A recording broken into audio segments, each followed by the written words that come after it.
सकते हैं। इस पार्ट में भी डाउट है पूछ लो। पहले कहाँ से डिस्कशन शुरू करें? सॉल्यूशन वाले पार्ट से शुरू करते हैं तो ज्यादा बेटर है। जीओसी और आइसोमेरिज्म खत्म हो गया था ना कि बचा हुआ था उसमें भी कुछ? खत्म हो गया। खत्म हो गया, चलो ठीक है। तो पहले तो सॉल्यूशन वाले पार्ट में अगर किसी क्वेश्चन में तो डाउट है तो पूछ सकते हैं। सॉल्यूशन या किसी पार्ट में अगर कोई डाउट है तो पूछ लो।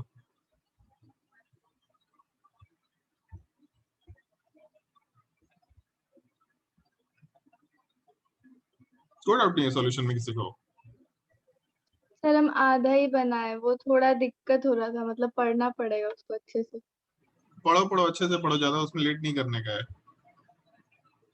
आधा ही बनाने वाला तो 31 चीज नहीं होना चाहिए था। एक मिनट दो। हाँ, कौन सा क्वेश्चन? 31 क्वेश्चन नंबर 31 में मेंशन किया है P naught and P solution are the vapor pressure of solvent and its solution respectively. N1 and N2 are the mole fraction of solvent and solute respectively. तो इनमें से कौन सा relation सही होगा? तो जैसे हम लोग सॉल्यूट और सॉल्वेंट वाले पार्ट को जब लेके चलते थे तो हम लोग का रिलेशन आ रहा था delta P upon P not A is equal to mole fraction of B। एक तो ये पार्ट निकल के आया था, और दूसरा एक और हम लोग का रिलेशन था delta P upon P solution is equal to number of moles of B by number of moles of A। तो जैसे N1 और N2 हम लोग का मोल फ्रैक्शन है। मोल फ्रैक्शन का मतलब हम लोग ऐसा लिख सकते हैं capital N1 is equal to number of moles of A, या number of moles of solvent N1 दे रखा ना, ठीक है, number of moles of A divided by Na plus NB, और N2 वाले पार्ट में हो जाएगा number of moles of B divided by Na plus NB। दोनों का जब रेशियो लेंगे, मतलब ये दोनों पार्ट का रेशियो, तो यहाँ से N1 by N2 will be equal to Na small na by small nb ही निकल के आने वाला है। तो मोल फ्रैक्शन का रेशियो ले लो या नंबर ऑफ मोल्स का रेशियो ले लो, उससे कोई फर्क नहीं पड़ने वाला है। तो हम लोग इस मोल फ्रैक्शन वाले पार्ट को के रेशियो को डायरेक्टली Na अपॉन NB से रिलेट करने की कोशिश करेंगे। अब जैसे हम लोग लास्ट क्लास में जो रिलेशंस बताए थे, अगर उन सबको यूज करना शुरू करें तो हम लोग ऑप्शंस के हिसाब से काम कर ले तो ज्यादा बेटर है, क्योंकि कुछ भी हो सकता है, उसको तो हम लोग किसी भी तरीके से मैनिपुलेट कर सकते हैं। पहला पार्ट दे रखा P solution is equal to P not divided by N2। इस तरह का तो कोई एक्सप्रेशन एग्जिस्ट ही नहीं कर रहा था अपने लाइफ में, तो एक बार देख लेते हैं फिर भी। जैसे हम लोग ऐसा लिखते थे ना, P solution is equal to P not A into XA plus P not B into XB। तो जैसे हम लोगों का अगर नॉन वोलेटाइल सोल्यूट पार्टिकल था तो XB वाला पार्ट जीरो, मतलब सॉरी P नॉट B वाला पार्ट जीरो, तो ये एक्सप्रेशन बचता था। तो यहाँ से हम लोग P solution is equal to P not A into X से लिख सकते हैं, और नहीं तो X से अगर नहीं होता तो 1 माइनस XB भी लिख सकते थे, जबकि यहाँ पे डिवाइडेड में कुछ फैक्टर दे रखा है, ये तो बिल्कुल ही नहीं होने वाला, ये तो छोड़ सकते हैं हम लोग। दूसरा ऑप्शन नीचे देख लेते हैं, P solution is equal to P not into N2। N2 वाला पार्ट सॉल्यूट के बारे में दे रखा है, तो हम लोगों का सॉल्यूट का जो मोल फ्रैक्शन है वो तो एग्जिस्ट कर रहा है, बट उसका जो वेपर प्रेशर है वो जीरो है। इसका मतलब ये भी एक्सप्रेशन गलत है, इसको भी छोड़ देते हैं। थर्ड ऑप्शन में दे रखा है P naught minus P solution, मतलब delta P is equal to P not into N2। तो यहाँ से हम लोग एक एक्सप्रेशन निकाल सकते हैं क्या, delta P divided by P not is equal to N2, और N2 का मतलब है मोल फ्रैक्शन ऑफ सॉल्यूट।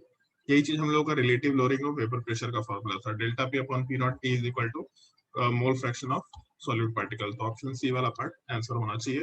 फिर भी लास्ट ऑप्शन एक बार देख लेते हैं। लास्ट ऑप्शन वाले पार्ट में P naught minus P solution, मतलब delta P divided by P solution is equal to N1 divided by N1 plus N2। N1 divided by N1 plus N2 नहीं था, delta P upon P solution last class में बताया था हम NP upon Na के बराबर आता है, मतलब N2 डिवाइडेड बाई N1 के बराबर होना चाहिए, capital N2 divided by capital N1 इसके बराबर होना चाहिए। तो इसलिए ऑप्शन सी आंसर होगा। मतलब वो जो फॉर्मूला है बस वही पूछा है, ज्यादा कुछ भी नहीं पूछा है। और कोई डाउट 31 के अलावा?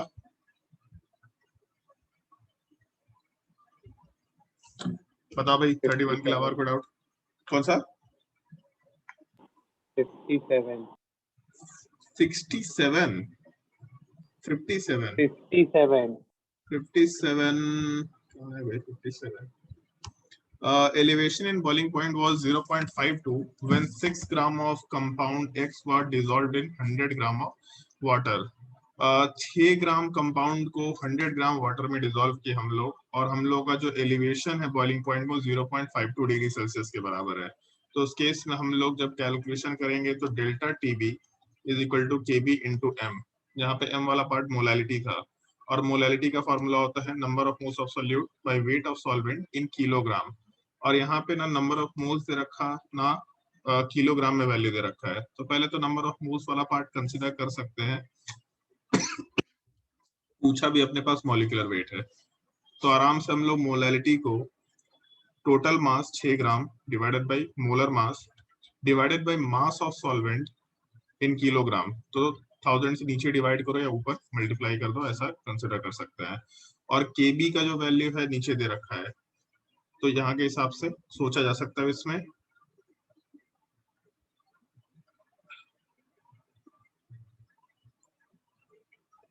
इसमें छोटा सा पार्ट है जो अपने को ध्यान रखना पड़ेगा, यहाँ पे शायद 5.2 जो वैल्यू है, इस वैल्यू पे ध्यान दो। यहाँ पे 100 ग्राम ऑफ H2O के लिए दे रखा है, ये मतलब 1 ग्राम ऑफ H2O के लिए, 1 किलोग्राम के लिए नहीं दे रखा है, 100 ग्राम के लिए 5.2 वैल्यू दे रखा है। तो जब इसको 1 किलोग्राम में कन्वर्ट करेंगे, मतलब 0.1 के फैक्टर में कन्वर्ट करेंगे, क्योंकि हम लोग पर केजी के हिसाब से बात कर रहे होते हैं, बेसिकली स्टैंडर्ड यूनिट के हिसाब से बात कर रहे होते हैं, तो यहाँ पे 0.52 आना चाहिए वैल्यू, और वैल्यू होता है भी 0.5, मतलब 0.512 के बराबर होता है।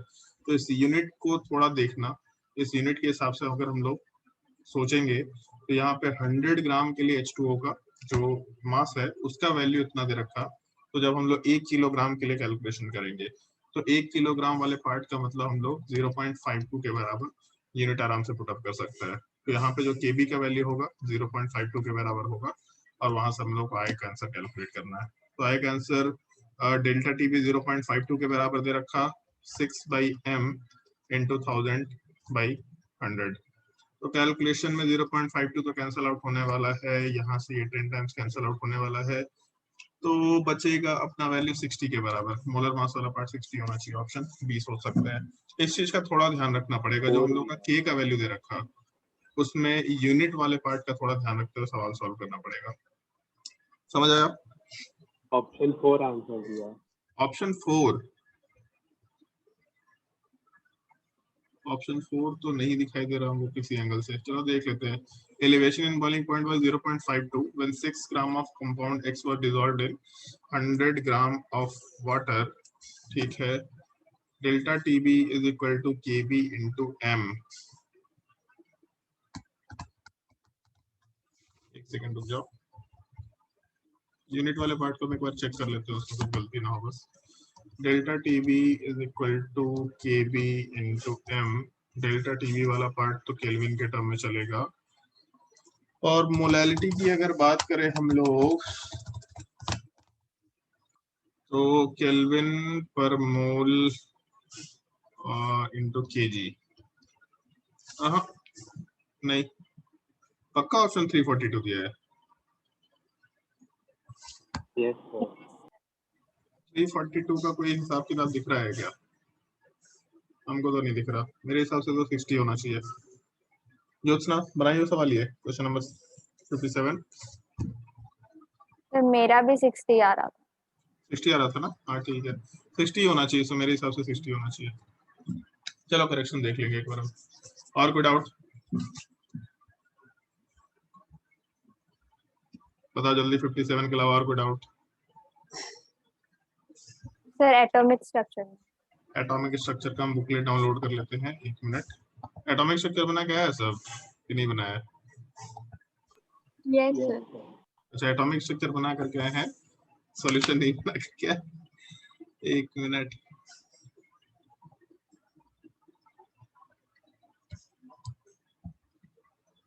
सर एटॉमिक, इसमें एक्सरसाइज 3 का आंसर नहीं दिया हुआ है। इसमें एक्सरसाइज 3 ब्लैंक का आंसर नहीं दिया हुआ है, किसमें? एटॉमिक स्ट्रक्चर में।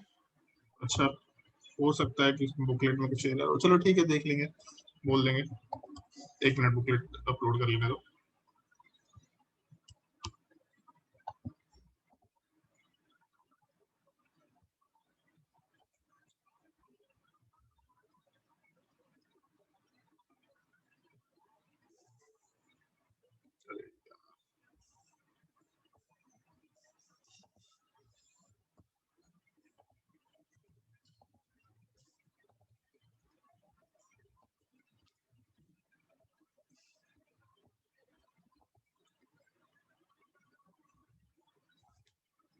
हम एक्सरसाइज 1 बनाने बोले थे ना, 1 से 30 तक।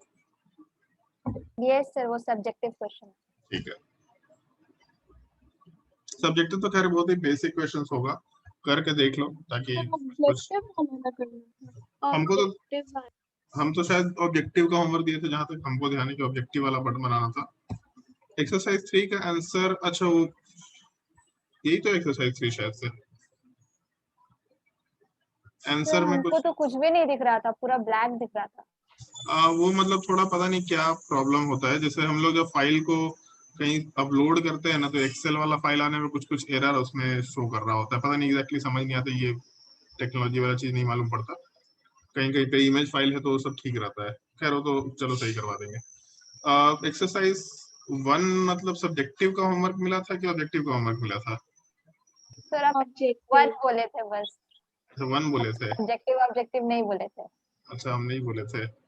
तो एक काम करो, जिसको सब्जेक्टिव में डाउट है सब्जेक्टिव का डाउट पूछ लो, जिसको ऑब्जेक्टिव में डाउट है वो ऑब्जेक्टिव का डाउट पूछ लेगा। एक्सरसाइज 1 में शायद 30 तक बोला था मैंने सॉल्व करना है, ऑल्दो बहुत बड़ा हो जाएगा 30, बट चलो ठीक है, जो भी डाउट है पूछ लो। सर क्वेश्चन नंबर 2 का D.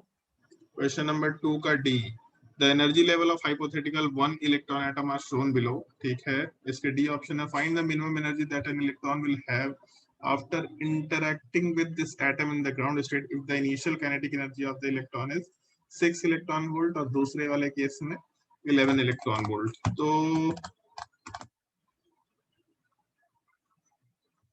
find the minimum energy that an electron will have after interacting with this atom। अच्छा, एक एटम के बारे में कुछ दिया है, energy level of hypothetical atom कुछ कुछ कुछ कुछ दे रखा, फाइंड द वेव नंबर।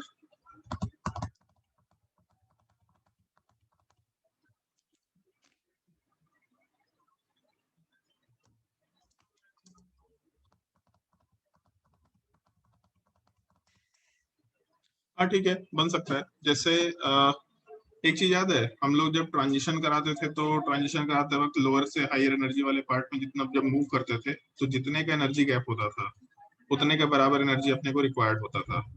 तो जैसे हम लोगों का जो एटम वाला पार्ट है वो ग्राउंड स्टेट में है, तो एटम अगर ग्राउंड स्टेट में है और उससे कोई एक इलेक्ट्रॉन टकराया, तो इलेक्ट्रॉन अपना एनर्जी उस एटम को दे देगा, और जब इलेक्ट्रॉन अपना एनर्जी उस एटम को देगा तो एटम उतना ही एनर्जी एब्जॉर्ब करेगा जितने में उसका ट्रांजिशन हो पाए। जैसे सबसे पहले वाले पार्ट का जो गैप है 13.6 के बराबर है, और ऊपर वाले पार्ट में गैप 5.3 के बराबर है। टोटल गैप कितने के बराबर हो गया ये एनर्जी गैप? मतलब n इक्वल टू 1 का एनर्जी मालूम है 15.6, n इक्वल टू 2 का एनर्जी है -5.3, तो एनर्जी गैप कितना हो गया 2 और 1 के बीच में? 10.3। 10.3। तो अगर हम लोगों को n इक्वल टू 1 से n इक्वल टू 2 पे इलेक्ट्रॉन को लेके जाना है, तो मिनिमम 10.3 इलेक्ट्रॉन वोल्ट का एनर्जी चाहिए, जबकि यहाँ पे इलेक्ट्रॉन के पास एनर्जी 6 इलेक्ट्रॉन वोल्ट है। तो जो इलेक्ट्रॉन वाला पार्ट है उसके साथ कोलिजन करने पे कोई फायदा नहीं रखेगा, इसका मतलब हम लोगों का एनर्जी वाला जो पार्ट है वो एग्जैक्टली उतना ही रहने वाला है, कोई फर्क नहीं पड़ने वाला, ऐसा सोच सकते हैं। जबकि 11 इलेक्ट्रॉन वोल्ट में जब जाएंगे तो हम लोगों का ट्रांजिशन हो सकता है, क्योंकि हम लोगों को 10.3 इलेक्ट्रॉन वोल्ट की एनर्जी चाहिए। तो जितना एनर्जी चाहिए उतना तो एटम एब्जॉर्ब कर लेगा, और बाकी बचा हुआ पार्ट 0.7 इलेक्ट्रॉन वोल्ट, इतना एनर्जी इलेक्ट्रॉन के पास रह जाएगा, क्योंकि ये एटम को इतना एनर्जी ट्रांसफर नहीं कर पा रहा, एटम को रिक्वायरमेंट नहीं है। आइदर वो 10.3 में जाने वाला है, नहीं तो यहाँ से सीधा ऊपर में चला जाएगा, मतलब कितना वैल्यू 15 माइनस 3.08, इसका मतलब अप्रोक्सीमेटली 12 के बराबर वैल्यू है। तो आइदर 10.3 चाहिए या फिर 12 पॉइंट समथिंग चाहिए, अदरवाइज ट्रांजिशन नहीं होने वाला है। क्वेश्चन नंबर 2 के अलावा और कोई doubt? Question number 5। Question number 5 हम एक बार क्वेश्चन देख लेते हैं, अगर अच्छा क्वेश्चन होगा तो उसको हम डिस्कस नहीं करेंगे, मतलब बहुत अच्छा क्वेश्चन होगा तो, ताकि बाकी लोग भी इसको कर पाए। The wavelength of certain line of Paschen series, what is the value of N high? हाँ ठीक है, ये तो बनने लायक सवाल है मेरे हिसाब से। सर मेरा आंसर नहीं मैच कर रहा। जैसे हम लोगों का जो पार्शियल सीरीज है, उस पार्शियल सीरीज वाले पार्ट का मतलब होता है कि हम लोग कहीं से भी लाइन शुरू करके n=3 पे खत्म करेंगे, और हम लोग का जो वेवलेंथ है वो दे रखा है 109.3 के बराबर। तो हम लोग का वैल्यू होता है 1/λ is equal to r into Z square 1/n1² minus 1/n2 square. इस पार्ट को अगर कंसिडर करना शुरू करें हम लोग, तो हम लोग का लेमडा वाला जो पार्ट है, लेमडा दिया है कि वेवलेंथ, वेव नंबर लेमडा दिया है, तो हम लोग का वेवलेंथ वाला पार्ट दे रखा है। तो हम लोग इसके हिसाब से कैलकुलेशन करते वक्त r का वैल्यू भी कुछ दे रखा है, इसमें बस n का ही तो कैलकुलेशन करना है। n1 वाले पार्ट पे हम लोग का वैल्यू 3 जाएगा, हमेशा छोटे वैल्यू को n1 वाले पार्ट पे रखते हैं, n2 वाले पार्ट पे हायर वैल्यू पे रखते हैं। तो मतलब तुम्हारा आंसर नहीं आ रहा है इसमें। यस सर, मैच नहीं कर रहा। कैलकुलेशन देखना पड़ेगा, चलो ठीक है देख लेते हैं।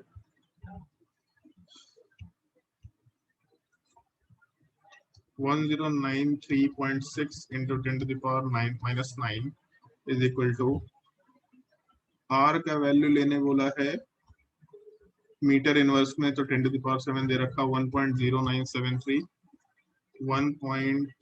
सॉरी यहाँ पे 1/λ होगा इज इक्वल टू 1.0973 इंटू 10⁻7, और z वाला पार्ट यहाँ पे कुछ नहीं दे रखा, मतलब हाइड्रोजन एटम लेके चलेंगे 1/3² माइनस 1/n²।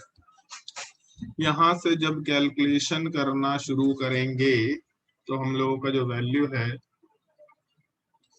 1093.6 और इंटू 10⁻9 इंटू 1.0973 इंटू 10⁻7, तो ये कैंसिल आउट हो गया, 10⁻2 बचा, और यहाँ से इसको हटा देते हैं 10⁻2 को, तो 10.93 और यहाँ पे 1 पॉइंट समथिंग दे रखा, तो 1.0 समथिंग समथिंग दे रखा, तो 1/10 इंटू 1 पॉइंट समथिंग, चलो 11 के बराबर माना जा सकता है, 11 या 12 के बराबर माने तो भी ज्यादा बेटर है। 1/9 माइनस 1/n², यहाँ से जब कैलकुलेशन शुरू करेंगे तो 1/n² will be equal to 1/9 minus 12, तो वैल्यू हो जाएगा 12 माइनस 9 डिवाइडेड बाई 12 इंटू 9, तो यहाँ से 3 डिवाइडेड बाई 12 इंटू 9 मतलब 4, 1/36, n इज इक्वल टू 6 आना चाहिए वैल्यू। क्या दिया आंसर?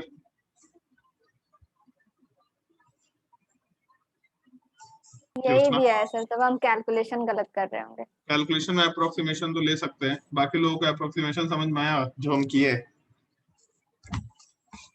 Yes sir. समझ में आया? यही ऐसा ही कैलकुलेशन करना है अपने को, एटॉमिक स्ट्रक्चर है किसी भी टॉपिक में, इस तरीके से ही ऑब्जेक्टिव में कैलकुलेशन करना है।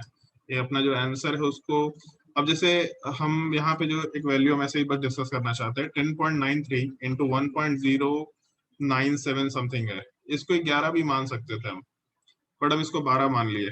क्यों 12 माने? तो हमको एक वैल्यू दिखा 9, तो हमको दिख रहा है कि हमको 9 को उठा के इधर लाना है, तो ऐसा वैल्यू रखने की कोशिश करो जो कुछ कटने वटने वाले वैल्यू में रहे। जैसे 11 तो नहीं कटने वाला किसी से, बट 12 जो है वो 3 से कैंसल आउट होगा, इन दोनों वैल्यू से एसोसिएटेड पार्ट है, इसलिए हम यहाँ पे 12 मान के काम किए।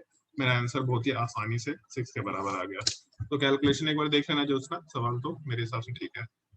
क्वेश्चन नंबर 5 के अलावा और कोई doubt?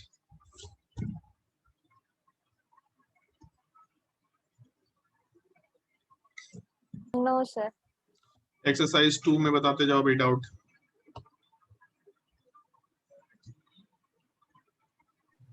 Question number 10. Sir 5 Question number 5. If the table of atomic mass were established with the oxygen atom and assigned the value of 200, then the mass of carbon atom would be respectively. अच्छा, तुम्हारा वजन कितना है श्रुति? 60 सोच समझ के बोल रही है, शर्म आ रहा है बोलते हैं कि सर 80-90 तो होगा ही। तो s इज इक्वल टू अगर 60 है, जैसे मान लो हम लोग जो किलोग्राम की बात करते हैं, तो s इज इक्वल टू 60 है, ग्राम में कितना होगा वैल्यू?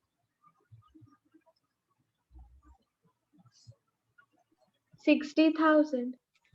तो 1000 के फैक्टर से मल्टीप्लाई किए मतलब अगर हम लोग यूनिट को चेंज कर दिए, कोई नया टाइप की यूनिट की बात की है, तो हम लोग 1000 के फैक्टर से मल्टीप्लाई किए।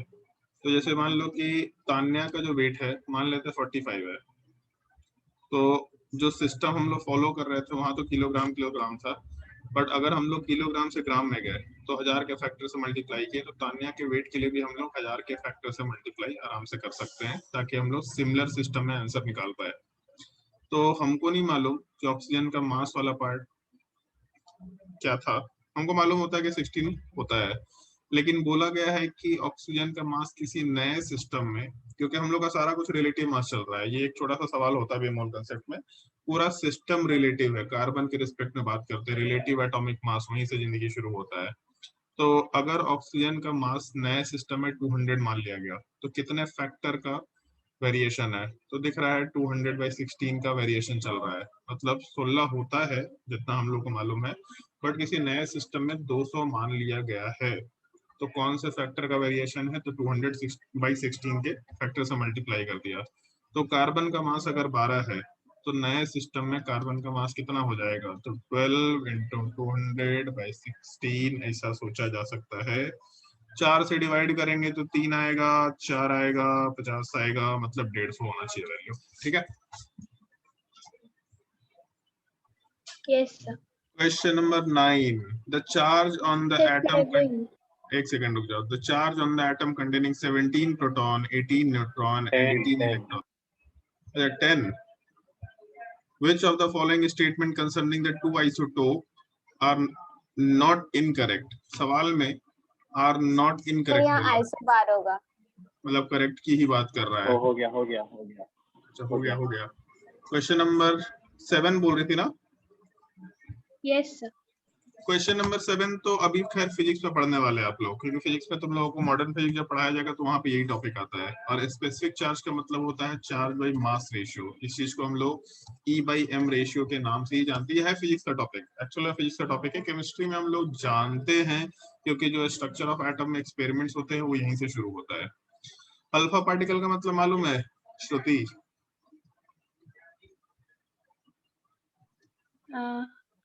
नहीं, हीलियम 2+ मतलब को अल्फा दो। पार्टिकल बोलते हैं। हाँ, ठीक है।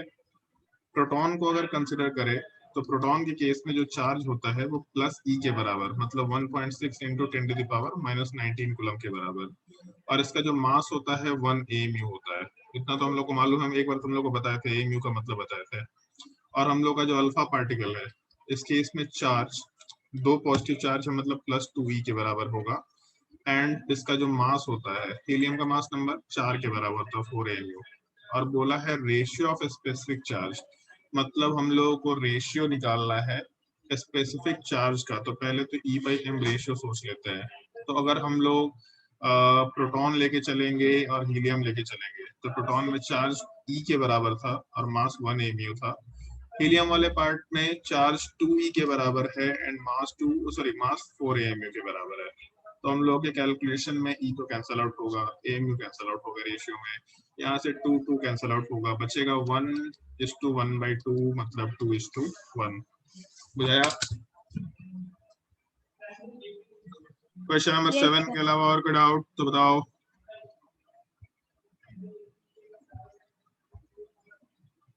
फटाफट बताते जाओ क्वेश्चन नंबर 7 के अलावा।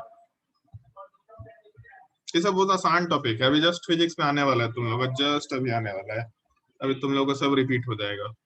केमिस्ट्री में मॉडर्न जो एटॉमिक स्ट्रक्चर का पार्ट होता है वो एक्चुअली फिजिक्स का ही पार्ट है। केमिस्ट्री में जानना पड़ता है ताकि मालूम तो पड़ जाए कि ऑर्बिट क्या होता है, ऑर्बिटल्स क्या होते हैं, ये सब चीजें हम लोग डिफाइन करना शुरू कर पाए। और कोई डाउट है किसी को तो बताओ फटाफट। चलो, अगर डाउट नहीं है तो इस बार एक्सरसाइज 2 के होमवर्क की बात कर रहे हैं। एक्सरसाइज 2 क्वेश्चन नंबर 31 से लेकर 60 तक का होमवर्क आराम से कर सकते हैं। इतने क्वेश्चन ट्राई करके देखना, और उसके बाद फिर जो सॉल्यूशन एंड कॉलिगेटिव प्रॉपर्टी होगा तो उसका हम लोग डिस्कशन तो आराम से करेंगे ही करेंगे, कोई दिक्कत नहीं है। और अगर तुम लोगों को डाउट होगा तो ग्रुप में भी डाल सकते हैं, कोई दिक्कत नहीं। जैसे मान लो बहुत छोटा सा क्वेश्चन है अगर, तो ग्रुप में भी डाल देना, वहां पे भी डाउट आराम से डिस्कस कर लेंगे। अगर तुम लोगों को कोई चीज सीखना है पार्टिकुलरली, कि अगर हम किसी क्वेश्चन का सोल्यूशन बताए, इतने दिन वेट मत करना। जैसे मान लो क्वेश्चन में डाउट है, कभी कभी भूल जाते हैं कि पूछना क्या था हमसे, तो ऐसे केस में ग्रुप में भी डाल देना क्वेश्चन, उसी बहाने दूसरे लोग कोई क्वेश्चन प्रैक्टिस करेंगे, उनका भी डाउट क्लियर होता जाएगा। तो इस चीज का थोड़ा ध्यान रखना। और किसी को कुछ पूछना है, कुछ जानना है तो बताइए। अगर नहीं पूछना, नहीं जानना, तो आज के लिए कार्यक्रम यहीं पे समाप्त करते हैं। बताओ भी, कुछ पूछना है किसी को?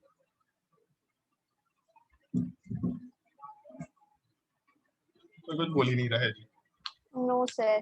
चलो ठीक है, तो आज के लिए मीटिंग यहीं पे एंड करते हैं। नेक्स्ट क्लास में मिलते हैं। आज के लिए tata bye bye. Thank you sir. Thank you sir. Thank you sir.